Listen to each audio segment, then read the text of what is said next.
When this downtown drop-in center opened in November 2019, they chose the name Resilience Montreal.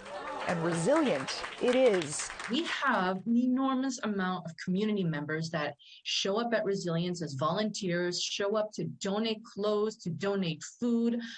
It's pretty much across Montreal that people come in on a regular basis, and that is what makes Resilience.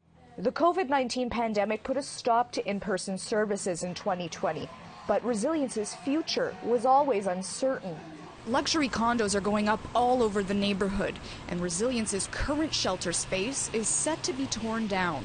Then last week came relief. On devait agir, il y avait urgence d'agir.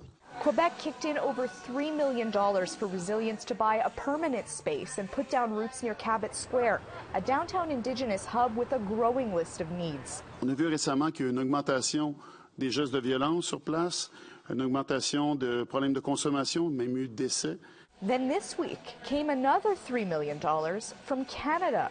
What we know about Canada is more than half of the Indigenous population live off reserve. These are false categories that, in particular, COVID doesn't really care about. And we know in terms of the money that we're deploying today that this is very much top of mind when we see the impact of COVID has had, and really drawn to the fore the importance of ensuring that urban Indigenous realities are reflected.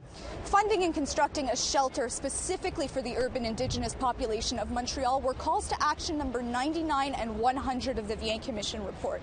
But actually making it happen is a massive undertaking. Most of the construction will be done pro bono. And even with investments from the City of Montreal, the province, and now the feds, Nakiset says it may take an additional $1 million just to get the shelter staffed and up and running for the first year.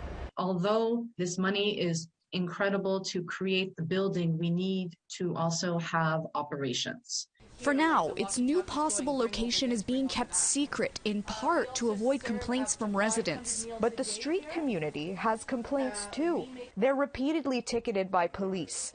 COVID times have worsened food insecurity and sexual assault issues. The problems are well known.